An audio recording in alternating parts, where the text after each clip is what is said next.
To end off today's webinar, we'd like to share some insights that we recently found doing some analysis around quantifying the power of compounding. We thought the results were fascinating, and we would love to share this with you because we do think that it might help you have those conversations with clients that are potentially delaying their retirement savings or just in general their savings journey.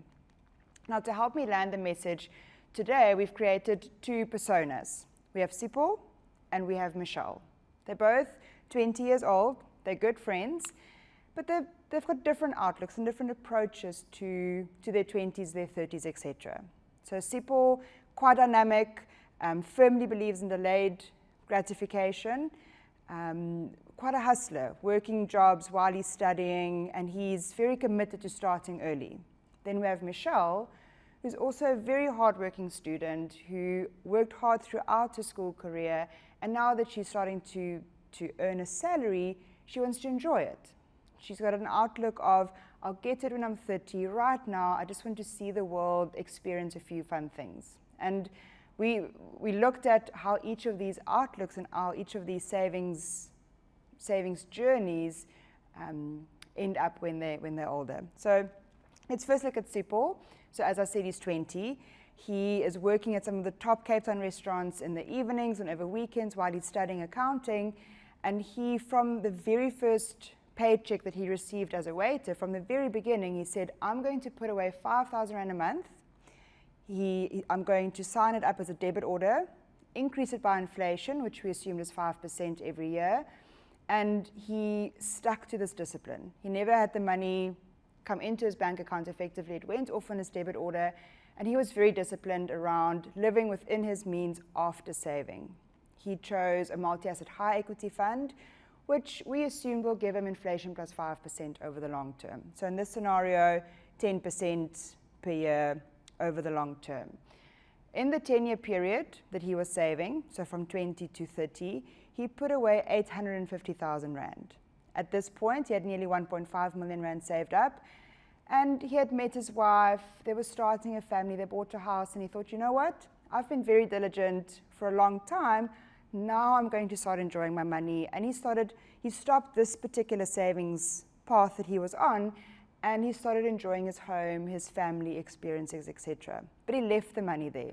So he left the 1.5 million Rand exposed to the markets when he was 30 years old. And he said, I'm not going to touch this until I'm 35. And the magic that happened from when he was 30 to 65 years old, so a 65-year period, for me was mind-blowing. And this really is the power of compounding. This is why it's called the eighth wonder of the world. So Sipho left his 1.5 million Rand there when he was 30. He stopped contributing to it. He's put away his 850,000 Rand, and he left it.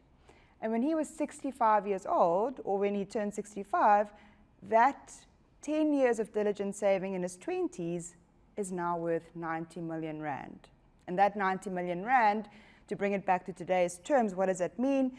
90 million Rand when he's 65 will allow him to draw a retirement income of 42,000 Rand per month when he first retires at 65, adjusted for inflation every year, with an 80% likelihood of him having a comfortable retirement and not running out of money until he's 95 years old. So 10 years of saving habit resulted in quite a decent retirement income for quite a long period of time. Now let's look at Michelle's journey. So when Michelle turned 30, she thought, I've had a great life in my 20s, I've seen quite a bit, I've experienced fun things. Let me ask my friend Sipho how much he's contributing to his savings plan now. So what is the 5,000 Rand when they were 20 worth when they are 30? Adjusted for inflation, it meant that she had to start saving 8,000 Rand a month into her multi-asset high equity strategy. We made the same assumptions for her. She's putting 8,000 Rand a month with the debit order, rising by inflation every year, so rising by 5%. She's chosen a multi-asset high equity fund that will also deliver 10% per year. And when she started this when she was 30, and she decided, you know what, for 10 years I haven't saved, I'm going to have to save until I'm 65 years old.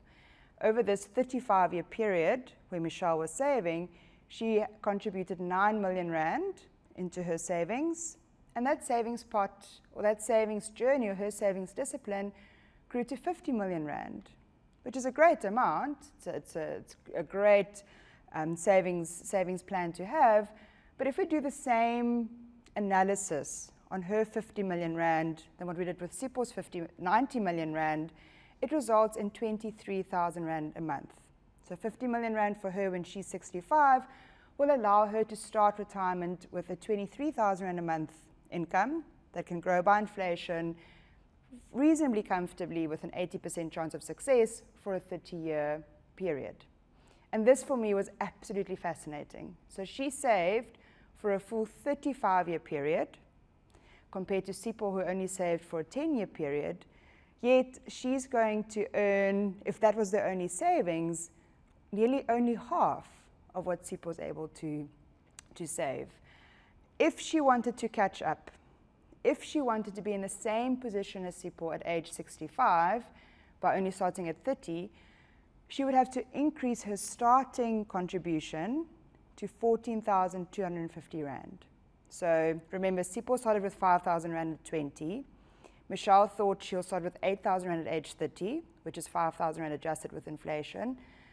But for her to also reach 90 million rand at retirement at age 65, she needs to start with 14,250 rand.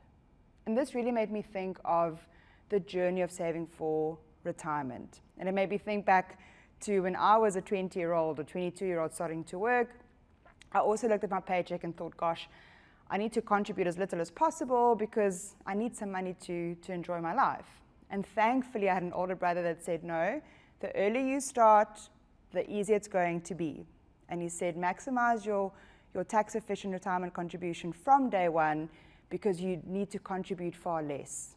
And this chart up on your screen now tells exactly the story of the value of the power of compounding when you start early. So up on the screen now, what we're showing you is how much of your gross annual income must you be contributing to your retirement savings depending on at what age you start. So if you start contributing at age 25, an 18% contribution will get you to a comfortable retirement at age 65. If you wait until you're 30, that becomes 23%. And we saw that in the Michelle Sipo scenario. She had to contribute much more to reach the same outcome. At age 35, it becomes 30%. At age 40, age 45, you're approaching half of your salary. And it's so easy. I mean, I was in that situation. It's so easy when you're young to think, yo, money's tight. I need every cent I can out of my salary. When I'm older, I'll be earning more. I will start then. But it can be such a dangerous assumption or such a dangerous plan because the reality of life is your expenses grow as you age. Now that I'm nearly 40, I've got a home loan, I've got 2 kids' school fees to pay, etc., and my expenses don't allow me to put half of my salary in. But 18%, that I can do. So the moral of the story, or the message that we want to land with you today, is just the importance of those clients who are on the fence to help them to get started. The longer you delay saving for retirement or saving towards a goal, the harder it's going to be to achieve it. Now, this might sound like a bit of a doomsday slide, and it doesn't need to be, because remember, the power of compounding works with time. So the message to your clients who are in their late 30s, early 40s, and maybe have delayed saving for retirement too long, mustn't despair and think, oh gosh, why even bother starting? The message is the same. The earlier you start, the better, because the earlier your money gets exposed to the massive power of compounding, the better. And even if you start at the age of 45 or 50, you can then just build in other ways to extend your period.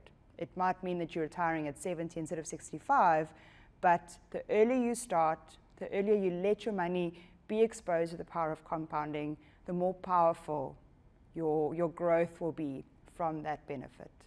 Thank you very much.